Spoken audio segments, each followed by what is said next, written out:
Alex Meyers just doesn't get it.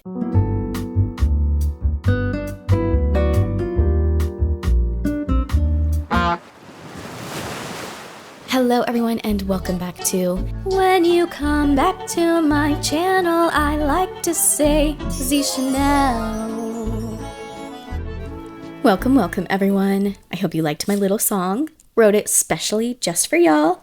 So something about me that you might have already guessed is that I love 2D animation. There's something so charming and nostalgic about 2D animation that I wish more movies and shows were made in that animation style. I also adore movie reviews because I need someone to act as a buffer or a filter between the movie and reality. Obviously, movies are romanticized or exaggerated stories in some way, and my brain just works so literally that I start to get annoyed when characters don't make realistic decisions and whatever. The point is, I love movie and TV show reviews, which is why I loved Alex Meyers. He had both things that I love, 2D animation and movie reviews. But over the past years, something about him has changed, and I started to notice him make weird, borderline misogynistic jokes, and he would frequently objectify and stereotype women. Really, if I'm being honest, it's not something that he didn't do before, but I feel like it's gotten worse and more crude throughout the years. He tends to tout the nice guy trope, the trope where a guy feels entitled to a woman's love and affection simply because he was nice to them. He also often references how he never got attention from girls in high school, and I felt very weird that he would fixate on this as a man almost in his 40s. I was friend-zoned by every girl in high school, so I got to hang out with them like in their natural habitat. This literally just sounds like me in high school getting friend-zoned by every girl. Oh golly gee, if only I could find a guy who was as sensitive and caring as you. I mean, I'm right here. You know, Jacob, as someone who was friend-zoned by every girl in high school, I was on your side, man. But like, who you trying to fool right now? You know, as someone who was friend-zoned by every girl in high school, it always makes me laugh to see how girls would talk to me versus how they would talk to, like, attractive guys. Oh, no.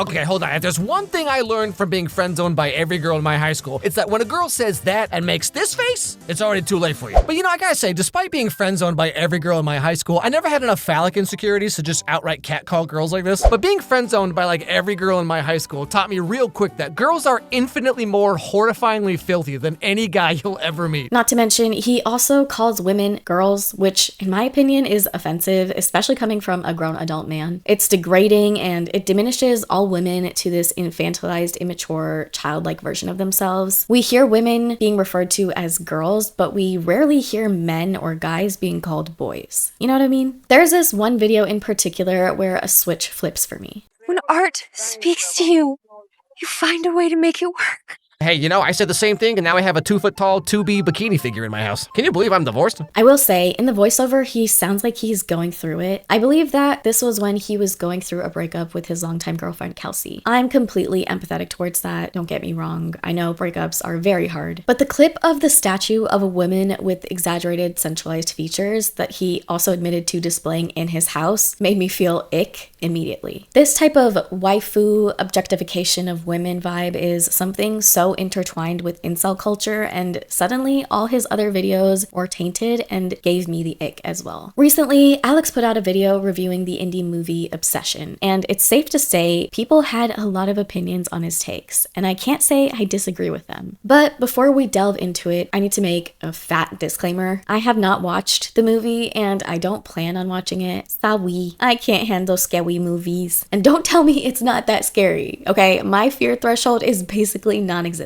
However, I did do as much research as I could, reading many articles, watching recaps. I feel like I have the gist and a general idea of what the public discourse has been. But of course, without having seen the movie, there might be some things that I'm missing, so I apologize in advance. I swear to you, I tried my hardest, but you know, sometimes our hardest isn't good enough. However, I still think that there's plenty to critique in Alex's video itself without having watched the movie. Obsession is about a guy named Bear who has been secretly in love with his coworker Nikki for years. Bear is socially awkward, isolated, and convinced that if Nikki would just give him a chance, they could be happy together. One day, Bear buys this toy called the One Wish Willow, which is said to make a wish come true when snapped in half. Bear doesn't really believe that it will work because it's a toy after all, but he tries anyway, and his wish is that Nikki would love him more than anyone else in the world. To his surprise, it actually works. Nikki Nikki seems to be completely devoted to him, but Bear notices that something is wrong, and eventually he realizes that Nikki's love isn't real, and she's been possessed by this obsessive version of herself. Nikki's autonomy has been stripped away as the real Nikki is trapped inside her own body, fully aware of what's happening around her, but unable to take control of herself, while the version of Nikki that Bear interacts with becomes increasingly obsessive and violent. And rather than immediately undoing the wish, Bear spends much of the film trying to manage the consequences while still holding onto this relationship that he always wanted. And the situation spirals out of control. Bear continuously makes poor choices, knowing that the real Nikki is suffering and being tortured by this possessive alter ego. The themes of the movie surround the topics of consent, autonomy, entitlement, and the nice guy stereotype. It also delves into the difference between someone choosing to love you versus forcing them to love you. Getting into Alex's video, right at the beginning, he includes this disclaimer. Warning, this video is an attempt at a good faith, nuanced look at the fictional movie Obsession and the characters therein, which will probably upset some of you for some reason. Already, the tone of the video is very defensive for no reason. We haven't even watched the video or heard his commentary yet. It's like he's priming us to think that we're overreacting without even having heard his opinions yet, or that any criticism of his take means that we're just reading too much into the film, rather than considering that, hey, people simply might have different interpretations altogether of the movie. At one point in the video, he makes a crazy Latina joke. Oh, no, crystal necklace! Bear, get out while you still can! But then again, Nikki is a hot Latina, so one can only remain strong for so long. I've actually already touched on this topic in one of my Ned Fulmer videos when he was a guest on Ryan Sickler's podcast. The Latina toxica stereotype is often used to fetishize Latinas, portraying them as hypersexual, emotionally unstable, extremely jealous, possessive, irrational, loud, in general, just too much. It really reduces Latinas to caricatures rather than actual humans with nuances. And this stereotype also romanticizes toxic behavior in relationships, framing it as hot, sexy, and desirable, when it's actually just straight up abusive. I understand that there are places where these types of jokes can be used harmlessly, and I agree that we should be allowed to joke about these things sometimes, but there's definitely a spectrum, and it definitely matters how you deliver it. I don't mind a little bit of politically incorrect humor, as long as the jokes aren't singling out one group of people or punching down. These types of jokes have to be tasteful and handled with care and respect. For instance, someone who does this really well is Lucas Zelnick, because it never really feels like he's targeting one specific group, and he always makes himself part of the joke as well. Someone who does this very poorly is Caleb Hammer. I know he's not really a comedian, but he tries so hard to be funny and miserably fails each time. I've actually done a video on Caleb as well, which ended up being a very contentious video, but I still stand by everything I said. Anyway, I feel like Alex is closer to the Caleb Hammer spectrum of humor. In general, the Latina toxica joke is weird, coming from a non-Latino. Later in the video, he describes Nikki's character as one of those ballbuster types. So here we get a look at who Nikki is. And she seems like she's kind of one of those girls who's like those ballbuster types, you know? She's always like, ha, bitch can't handle all this. I've never met a guy who can keep up with me. And then they just lay there like SpongeBob. The fuck? It's not a woman's fault that a man gets aroused if she simply looks in his direction. He treats this as if it's Nikki's fault that Bear is sexually frustrated. Already, this sets a victim-blamey tone, and we're off to a bad start. I just wanted to cut in here to say I realize that he is saying that Nikki seems like to him a person who talks a lot of game, but then isn't actually that adventurous. So here I'm really just referring to the phrase ballbuster, but I also think it's really weird how he's depicting this because Nikki is a victim, and making a joke with the SpongeBob reference feels very inappropriate. Maybe I'm reaching. I don't know. What do y'all think? He also has this to say about Bear. And you know, to Bear's credit, he's not immediately jumping at the chance to take advantage of her or whatever. Like, he gives her privacy and space. He doesn't want to make it weird. He turns around when she takes her shirt off. And like, based on what people were saying about this movie online, I expected Bear to be this like horribly angry, misogynistic incel dude, right? But like, up until this point, he's just some super socially awkward loser who has a crush on a girl, and he uses a $7 wishing toy that he assumes is not going to work. And then when Nikki starts acting like this, he's very confused and put off by it. Like, given the circumstances, Bear's being pretty normal about this, okay? Given what he does and does not know by this point in the movie, like, he could have slept with her, or he could have taken some kind of advantage of her, but he was rather gentlemanly at the time. This really fucking pissed me off. What the fuck?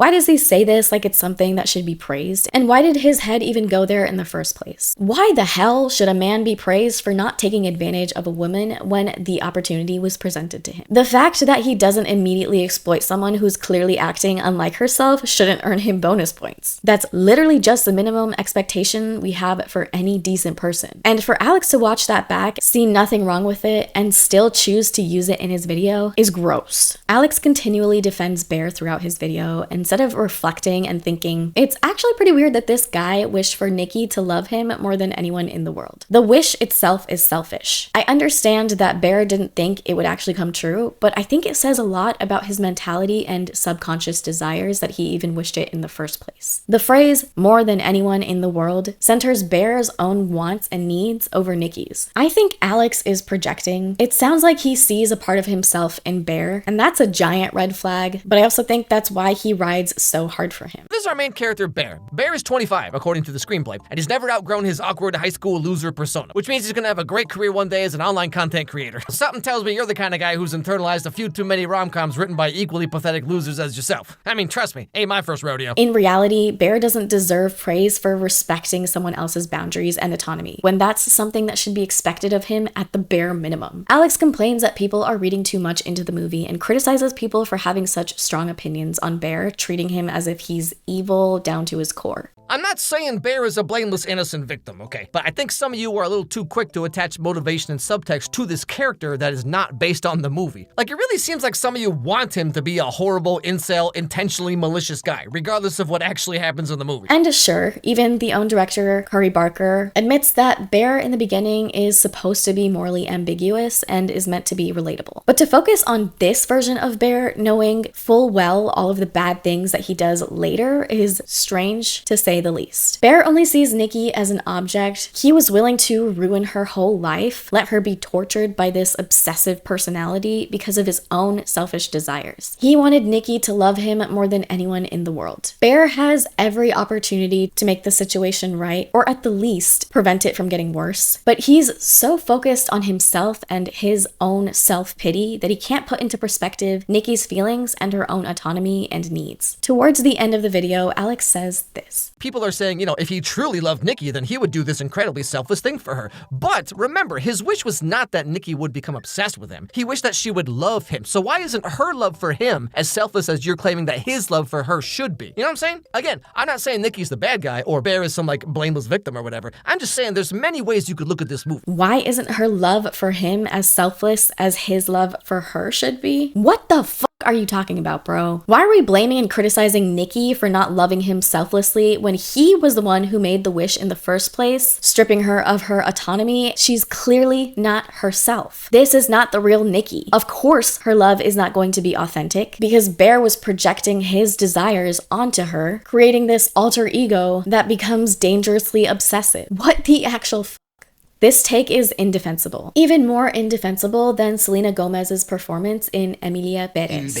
He is completely missing the point. And I can't tell if this is willful, if he's intentionally acting dense, or if he is actually just a misogynistic incel. The movie is supposed to be thought-provoking. The beginning is intentionally morally gray. The audience is meant to debate about Bear's motivations, and it's weird how Alex keeps defending Bear, who is very clearly the bad guy. Yes, from what I understand of the movie, Bear is morally ambiguous at the start. The director himself says that was his intention. But to continue to ride so hard for him instead of criticizing him for being the bad guy for the majority of the movie is weird. The movie is meant to encourage people to question Bear's ethics. And that's why people are so passionate about it. It's a very deep topic. It's really going over Alex's head that the reason people are worked up about it is because that's its very purpose as a piece of art. Yet he continues to dog on people for having such strong opinions about it when that's literally the point. And then Alex says this. What is it about this movie in particular that people made it their entire personalities? There's something very funny to me about how this movie about the dangers of unchecked obsession has gone on to spawn one of the most insanely obsessed fan bases I've ever seen. Congrats, y'all, nailed it. Which says a lot without having to say really much of anything. The message of the movie is not about the dangers of unchecked obsession. It very clearly is not, and even I know this as someone who hasn't even watched it. Alex acts like people are reaching, drawing conclusions out of nowhere that are far from the message of the movie. But the thing is, the director of the movie, Curry Barker, even acknowledges that this is meant to be a social commentary and to invoke discussion about consent, the nice guy stereotype, and entitlement. An article from The Times covers an interview with Curry Barker himself. It says, as for what drew Barker to the age-old "be careful what you wish for" trope and obsession, the filmmaker says he wanted to explore how our deepest desires tend to revolve around personal gain. Anytime you wish for something, it's probably going to be selfish. While Bear is presented as the stereotypical nice guy who's been friend-zoned by his crush, his handling of the situation quickly turns sinister. Despite Nikki's increasingly erratic and terrifying behavior, their friend's concerns, and his own realization that her affection is totally artificial, Bear doesn't seem to care that his dream relationship is not only fake, but highly abusive. The moment you're supposed to realize Bear 100% knows what's going on is at the restaurant when he asks her point blank, "You love me more than anyone in the world?" which was the exact wording of his wish, Barker says, referencing a scene that takes place not long after Nikki's abrupt change of heart. Then when Nikki says, "Why does it matter?" he says, "It doesn't matter to me," and it's confirmed. In another article, Curry Barker says, "I think what's interesting is that there is media that has tackled this idea and hasn't really delved into the fact that love should be earned, and what that actually means when you're wishing for someone else to love you without their consent," he explains. And in another article, he says, "I never went out of my way to make Bear any sort of type of archetype. I mean, I actually wanted to approach it from a very relatable position. He starts from a very innocent place, making a wish that we can all relate to. A wish that his crush loved him back. Everyone back in high school had that one boy or girl that they were obsessed with that they wished liked them back. That it'll never happen because they're way out of their league or something like that. It was really about wanting to start from a place of innocence there. Then it's what he chooses to do after that that shows his true colors. What I really wanted to do and what I thought would be interesting is to tell a story about where the demon or the bad guy is kind of a victim, because I just don't think we've seen a lot of that. I didn't want a character that's so one-dimensional because when you're a hero, it's so boring to me. It's one-dimensional to just always do the right thing. That doesn't interest me writing a character like that." Because Alex received so much backlash, he decided to post an apology video, which just made things so much worse. It does not address the criticism that most people had with his original video. I wanted to make this video because at first it was just hate on the video for Obsession. That's fine. You can hate on it if you want. You can disagree. That's totally fine. But it has, in the past couple of days, it's devolved into personal attacks, and it's gotten to a level that I can foresee getting kind of dangerous. Some of the things some of you are doing and saying, it's gone beyond just the video, and now it's become rather serious. When addressing the Latina joke, he says, "The Latina jokes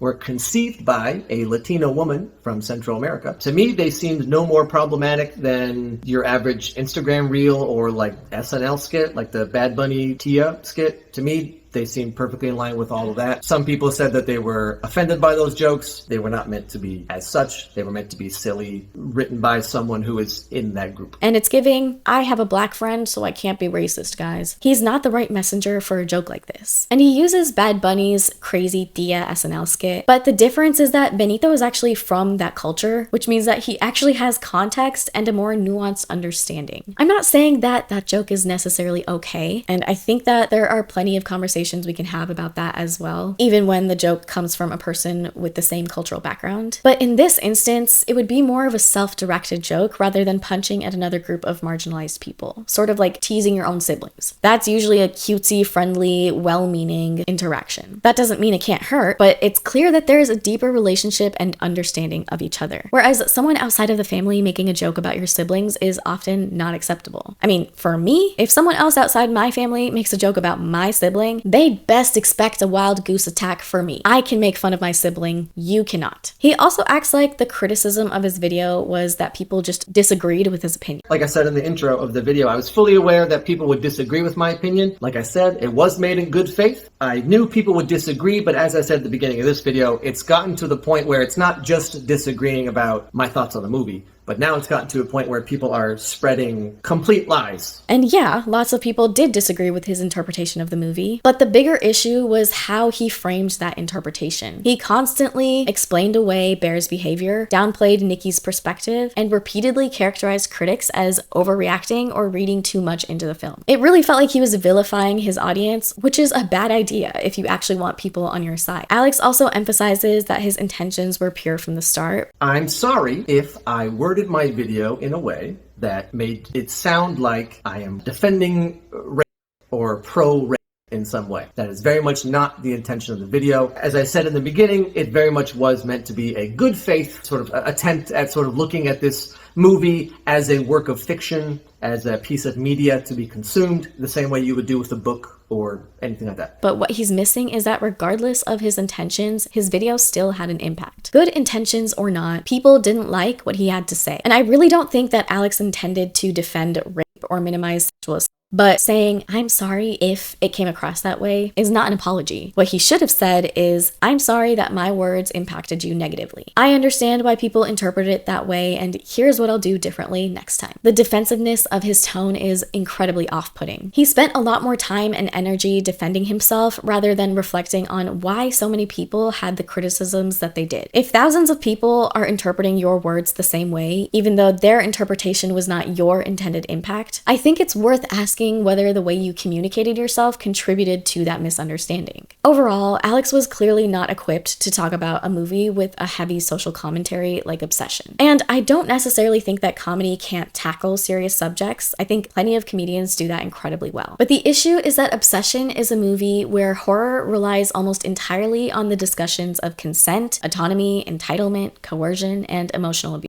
He definitely did not handle these topics with intentionality or care, and in fact, every defense of Bear undercut the very themes of the movie. Overall, he very much failed to actually self-reflect in his apology. If he came on camera and was like, hey, I hear you, after reading everyone's feedback, I realized that I didn't actually see how problematic Bear was in the movie, and I'm sorry for that. Thank you for sharing your thoughts with me. I learned something new, and next time I'll keep this in mind and approach a movie like this differently. I really wish he took the criticism as a self-growth opportunity. I understand being frustrated when people assume the worst of you, when you know yourself what your values are. But the internet is a massive ocean of different personalities, and I feel like we've come to assume the worst in people because the internet tends to rely on virality that highlights people doing bad things. And unfortunately, whether you like it or not, it's your job to prove and communicate to everyone who you really are. And if people don't believe that, let bygones be bygones. Now, if people were genuinely threatening him or spreading defamatory rumors, that absolutely deserves to be condemned, and I do not condone that behavior. But from a crisis public response perspective, centering your own suffering at the opening of an apology completely undercuts the actual message, and it comes across like you're asking for sympathy instead of actually taking accountability and taking the opportunity to learn and grow. Overall, I don't think Alex is a bad person, and I do believe he was acting in good faith. He should have taken this as an opportunity to reflect on his own thoughts and question, oh, people don't like this opinion that I have. Why? I'm so incredibly upset and frustrated by his defensiveness because I think that really contributed to things escalating. If he read the feedback that he was receiving and used that as an opportunity to self-reflect, I think he could have dug himself out of this hole. But he chose to double down and really fumbled the apology altogether. That itself made me question what his true morals and opinions are. Let me know what you think about all of this in the comments down below. Do you agree with Alex? Do you agree with what other people are saying? Or do you feel like your take is somewhere in the middle? Overall, I just am annoyed. As a woman, I feel like we always have to explain to a man why a certain opinion that they have is problematic, even if the opinion seems so innocent on the surface. I feel like I've come across so many circumstances where, as a woman, I've had to encourage men to question why they think the way that they do, and if the reason that they think the way that they do is because of some sort of subconscious misogyny. To some degree, I can understand that if you've never been in a woman's shoes, it's really hard for you to put that into perspective. And for so long, men really haven't had the need to put themselves into women's perspectives. But at this point, I feel like we all should take some time to really think about why we think the way that we do and challenge our own opinions that might be problematic, as well as encourage feedback from other people so that we can be better people in the future. I think we should all take an opportunity to sit down and listen to what the other side is saying, because that's the only way that we can grow and understand each other better